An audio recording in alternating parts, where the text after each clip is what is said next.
Picture a field on the Spanish coast, packed with hundreds of families in camper vans and tents, kids running toward the water on a blistering July afternoon. Then, picture the sky turning into a fireball a mile wide, and the sound of it reaching towns miles away like a bomb going off. By the time it's over, bodies are found still sitting in their camp chairs, cooked in place. Along the shoreline, people who'd been swimming just minutes earlier are found boiled in the surf. The man responsible for it wasn't a terrorist. He wasn't reckless in any way he would have recognized. He was just a truck driver, doing his job the way he'd done it for years, ignoring a warning from a coworker he thought didn't know what he was talking about. But to understand how confidence like that turns into a catastrophe like that, we have to start somewhere smaller. With a man who was so certain something was hunting him, he built an entire nightly ritual to survive it. A ritual that worked right up until the one night it didn't. November 1972, Stoke-on-Trent, England. A 68-year-old man named Demetrius Matura is moving fast around his small boarding house room, faster than his body wants to. Decades of work in a dusty pottery factory have wrecked his lungs, and every quick movement cost him. But daylight is fading outside the window, and he knows exactly what that means. He pours salt in a careful line across the floor. He scatters garlic cloves along the windowsill. He checks each small crucifix nailed to the wall, making sure it's secure. Demetrius had grown up in Poland, where vampire lore wasn't just a bedtime story. It was something people genuinely feared. That fear followed him to England. He'd heard about sightings near a London cemetery. He'd heard about girls attacked in the countryside. To him, the danger was obvious. What he couldn't understand was why nobody else seemed scared. When he brought it up, people laughed at him, called him paranoid. Demetrius, in turn, quietly decided they were the fools, not him.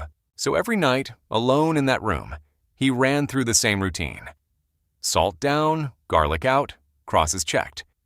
Then he'd climb into bed, and his heart rate would finally slow, because for one more night, he believed he was safe. On November 24th, just before 10 p.m., Police Constable John Pye knocked on that same boarding house door. The landlady hadn't seen Demetrius in about a week and was starting to worry. Pye called out. Nothing answered back. The door was locked. He put his shoulder into it, and it swung open. And the smell hit first. Garlic, thick and overwhelming, rolling out of a room that was almost pitch black. The light switch didn't work, so Pye pulled his flashlight, and the beam landed on salt scattered across the floor, garlic piled in corners, and a shape under the sheets in the back of the room. He crossed the floor and pulled the sheet back. Demetrius was dead. No pulse, no wounds, no blood, nothing that explained it. Just an old man surrounded by salt and garlic, his mouth frozen wide open, like he died mid-scream. For weeks, Pye couldn't let it go. No sickness, no enemies, no sign of a struggle. Just a locked room and a face locked in terror. Then the coroner called with the answer. It turned out Demetrius hadn't just scattered garlic around the room. Every night, he kept one clove tucked under his own tongue as he slept, a private habit nobody else knew about. On this particular night, the clove slipped loose. It slid down his throat and lodged there. He choked in his sleep. The very thing meant to keep the vampires away was the thing that killed him. And after years of the same ritual working without fail, nobody has ever explained why it failed him on that one night. But if you think dying from the thing meant to protect you is unsettling, wait until you hear about the Viking warlord who was killed by a man whose head he'd already cut off. Late in the 9th century, a Viking leader named Sigurd Estensen, known across Scotland as Sigurd the Mighty, rode out across an open field in the northeast, flanked by his commanders, his army waiting behind him. Sigurd had spent 2 decades ruthlessly conquering territory for his king back in Norway. He was feared, respected. And today, he was here to negotiate with a rival ruler named Mile the Bucktoothed, a man mostly known for his impulsiveness and his enormous protruding front teeth. Sigurd wasn't worried. His army outnumbered Mile's. His reputation dwarfed Mile's. This should have been simple. Except almost immediately, something felt off. Mile wasn't here to surrender ground. He was making demands, like he was the one holding the power. To Sigurd, it was absurd. insulting even. Mid-sentence, he turned to his commanders and gave the signal. There would be no peace today. Imagine being one of Miles' men, watching Seeger simply turn his horse around mid-negotiation. That's how fast it ended. The battle that followed was brutal and one-sided.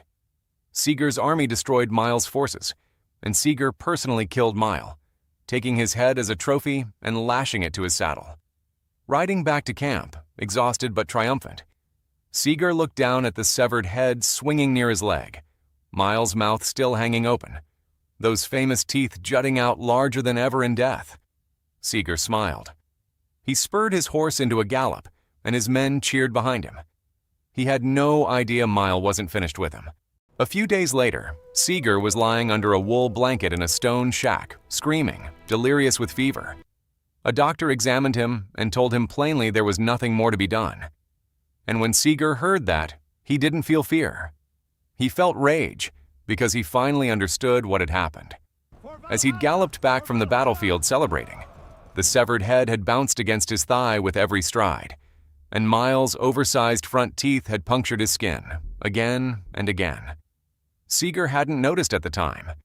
He was flooded with adrenaline, looking down at blood on his leg and assuming it belonged to his enemy. It didn't. It was his own. The wounds turned septic. There were no antibiotics, no way to stop it. The man he'd beheaded and mocked as beneath him was the one who killed him. Two men. Two different centuries. Both certain that the thing in their hands, the ritual they trusted, the trophy they'd earned, made them untouchable. Both wrong in a way that only became visible after it was too late to matter. But if you think a dead man's teeth reaching out from beyond death is dark, wait until you hear about the day one man's stubbornness got 243 people killed.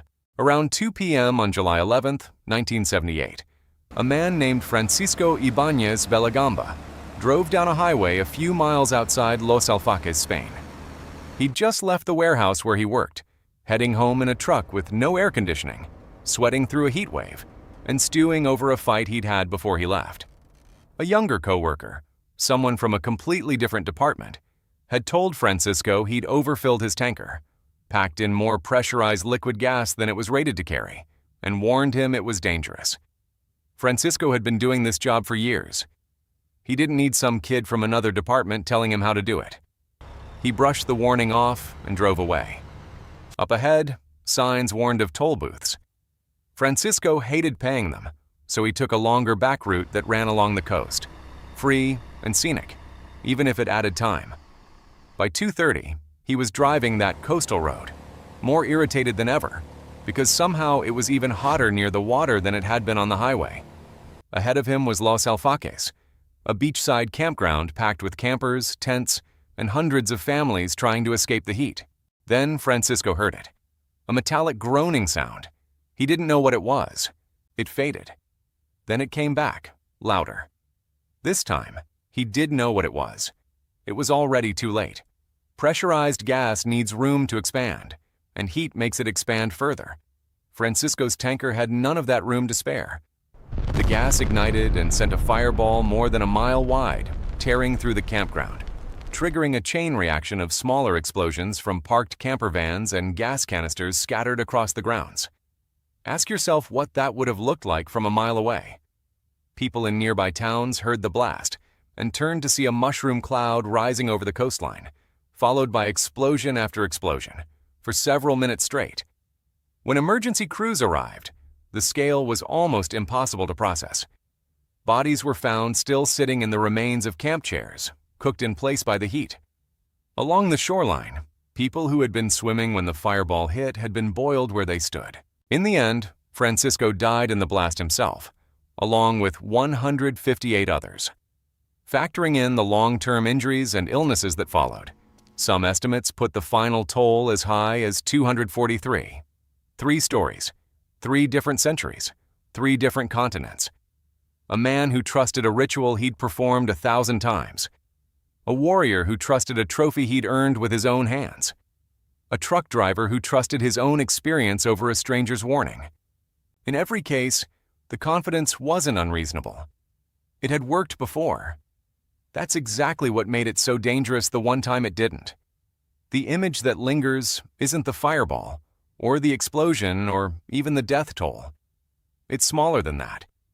It's a campground full of families, on an ordinary hot afternoon, who had no idea that a disagreement in a warehouse parking lot hours earlier had already decided their fate. If any of these stories stayed with you, there are more like them waiting.